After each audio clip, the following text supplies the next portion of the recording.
Hello everyone, this is a update. I haven't done much video recently because I've been quite busy working on some of the models.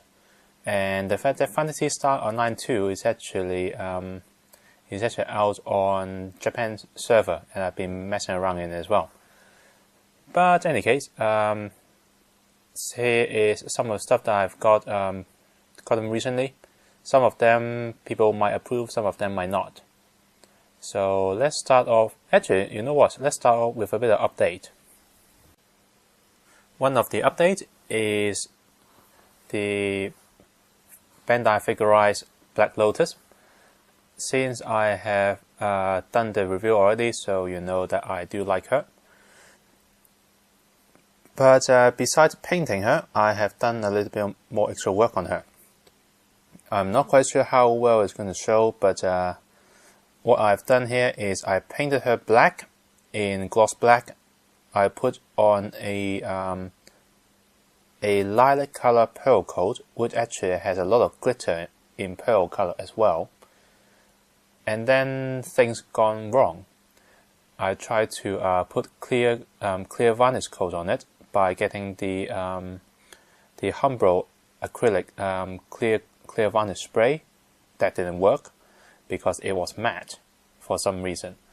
So I have to strip that down and then trying to put filter varnish on. Filter varnish makes it glossy, but it's not a smooth gloss. So I have to get a bit of smooth sandpaper, like those, 200 grit, 300 grit, and 500 grit sandpaper. Sand the surface down, and then put car wax on. I'm not going to show you the bottle car wax, it's a bit big. But yeah, I've started on her. It's not actually finished yet. But the two parts that I've done first, and I think done extremely well, is the blade. Now that is actually car shine. And you can sort of see the sparkle on it if it's actually focusing. Okay, it's not focusing. Oh, now it is. But you can see a little bit of a sparkle on it. And you can see that overall her body is actually glimmering in a lilac purple whenever she's moved and the light caught onto it. And that is because of the pearl effect. Now you can see the blade glowing in purple quite well here now. And then disappear. It can become black again. So that I'm pretty proud of it. Unfortunately, the only part that is actually perfectly glossy now is the blade. The rest of the kit is still not very glossy. So this is going to be a work in progress. I will just keep on polishing her until to the day when you shine a light on it, the camera will go completely white and can't see anything back. So that will be a while. Onto something that I've got. These are official stuff. So got it quite cheap. The Kira Moonlight SH figure art come from the Hard Catch Pretty Cure series. It's a great series. If you haven't, I know it's a Magic Girls series, but Sailor Moon has been away for a long time and I sort of miss it. So actually, it's coincidentally, there has been an announcement of a new Sailor Moon series. Apparently, it's going to be based more closely to the manga. So that is quite interesting news, something that I will keep an eye on. And you know what? If you want to get yourself into the mood ready for the new Sailor Moon series, go and find Hard Catch Pretty Cure. It's the best one out of the series, in my opinion. And if you think that it's going to be just girly and nothing manly stuff on it, you'll be wrong. Because first of all, Cure Moonlight is in it. And because I have Blossom, I have Marine, and I have Sunshine. So I have effectively got all of the girls on the series. And that was released on Saturday Figure Art, except for the exclusive, like the Dark Pretty Cure, which is expensive. I want to get it, especially to pair up with Moonlight, the dark and light side of the same character, apparently. Yeah.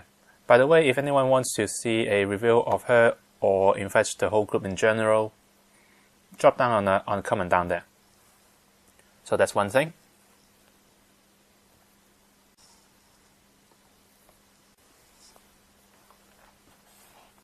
Let's go with the smaller stuff first. So here's high-grade gun cannon, mass production type. Yes, because, well, to be honest, a mass production type gun cannon looks better than the standard gun cannon. Yeah. I'm not sure if I actually showed this yet on YouTube. I might have shown it somewhere else on photos. Aoshima Cyber Formula Garland. This is a boost mode version for Henry Claytor. And why is this not focusing? Never mind. So if anyone knows me, I'm a big fan of the Cyber Formula series. And it's a shame that I only caught on to the model kit from Aoshima so late on. Because the only thing that's actually still remains is the Garland series, because they have released something like 5 different versions of the same Garland, either in boost mode or without boost mode. And while the rest of the series machine, like the Azerada, the new Azerada, Azerada 111, the Ogre boost mode, Ogre super boost mode, Ogre circuit mode, all of those are much better looking kit, and I really want those, and they're a bit too popular. So the only thing left is the Garland. A bit bland, a bit boring really. But yeah, I still want to have one kit out of it, so yeah, at least I got this one.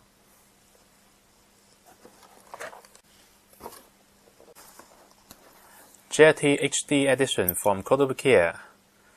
Yes, it's a right decision that I did not get the original JLT from Kotobukiya, nor did I give in and actually buy the Revoltech one, because 1, I like building stuff, and 2, this one comes with all of the stuff that I want from a JLT. And first of all, this is a really thick box. Look at that. My hand is just a bit wider when I spray it out. So the JLT HD edition is probably done in commemoration of the Soul of the Ender HD edition that's coming out on the PlayStation 3. And this is practically what the original Revoltech JLT got. So this version of JLT has the flame coming out for the flying effect. There is a ring raider on it. There are javelin. I think there are the javelin missiles available. I think there's 6 of them on the back. The 3 on its waist is also mountable as well. It comes with a stand as usual. The booster vernier does actually open, just as before. The leg spur that actually opens up instead of a part replacement apparently. So yeah, this is exactly what I want from a JLT. I don't really care for the vector cannon because it's just too big basically. It's impressive, it's just don't have a room for that, especially in this scale. Yeah, a lot of text over this side actually. It's quite expensive, but yeah, it's worth it. Now we are moving on to stuff that people would not approve of. So first of all, here is the Evolve version of Sazabi made by Gogo, which I have to guess that it must be TT Honglin, because it feels like TT Honglin. And one thing that is missing is the back of the box, because the box is big, so they decided to supply to you without the box. This is actually folded up and actually broken into pieces, and I had to staple it back together just to show you the box. So it is the Evolve version of Sazabi, which I am guessing that is actually a resin conversion kit for the original HD Sazabi. Oh, it's 1:1 44th scale, and I think it's completely based on the Bandai high-grade Sazabi. One thing of note, this stand. That is a stand used on all of the recent HD model release. I'm not going to show the stuff on the inside really. I'm not actually that interested about this kit. I only get this because I thought that I will save a bit on shipping by combining stuff. And the fact that I have the MC High New. So I thought the MC New versus the Sazabi is a match. I have to say MC stuff feels better. Now this one is going to be controversial, so prepare for it. This is the Longon, which is quite interesting because the name underneath it in Chinese is the Little White Dragon. The Heroes of War Lubu or Luftbu. I'm not actually quite sure whether it's intentional or not. I thought it's a misspelling, and then I realized the whole box on the inside, whenever they talk about the name of the character, it's called Luftbu. Maybe it's intentional. I have no idea.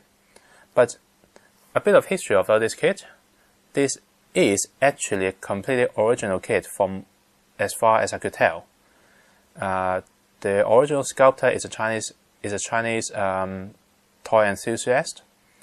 He seems to got a bit of a deal with a comic or animation company who want to try to create something original, brand new for their own use, and has commissioned him to actually make a design for a robot in the storyline. And where the storyline is about the world is based in a technological armed race, and they find the weapon of Lubu somewhere, and they instill Lubu's mind into their first prototype, which ran away right away, apparently. So this is actually a armed race robot that was created and infused with the mind of Lubu on it, which looks really cool because this guy basically sculpted it like a lot of resin kits sculptor did. So they sculpted the character, sculpted the inner frame. This guy actually got a... Ooh. Yep, this guy actually got a original inner frame that is unlike anything I've seen before, which is why I say this kit is more than likely to be 100% original. Even before the MC Anacosmos Gaia, you can say that about 90% of that kit is original, but the joints are actually inspired or copied from standard HG kit. Well, in this one, I could not really tell whether where they're from, the original designs from, and the trees are completely different as well. So he designed the inner frame, and then designed armor to go on top of it. And then he has to get a model company to make it for him. And he ended up getting Longon, which is actually a knockoff company who has made some of the worst knockoff model kits ever, from what I could see. They are much worse than TT Honey, really. So stay away from them, except for this one. But yeah, this thing actually have taken something like a whole year to actually get it from the point of the original mold to the point of actually molded and actually sold for a reasonable price. And here we are. Here is what we get at the end. And it looks impressive. And unlike the stuff that Longon actually have done before, this guy feels actually like a proper kit. So a good menu. It's a bit thin, a bit flimsy, but it looks good. There's also a stand, which looks like a copy of a action stand from Bandai. You know, it's slightly different. Can't really tell exactly where it's actually different. I think maybe it's that, maybe. But yeah, this looks pretty good. Really impressed by it. The detail are excellent. The only problem is the kit originally was a lot more complicated with a lot of part separation it never happened, and they have to combine some of the parts to probably try to simplify it and make it cheaper. So you end up having a lot of parts with a lot of complex detail that needs to be colored in. So this ends up a bit like a SD Sankudadan in large scale, and with the same level of paint application required, except on the 1:100 scale size. So that's going to be a lot of painting on it. Yay! There's a quality approval stickers here. The weapon is molded in the wrong color, but yeah, this is the bits I'm very interested in. This is the inner frame. Looks really detailed, and it looks like it's going to be very interesting, especially the frame. The question is whether this line is going to be successful or not, because if it does, it might mean that we will see probably the first line of kits that is almost completely original. Well, it could be actually be completely original from China. That is quite amazing. So this is basically it. Join me next time for another video.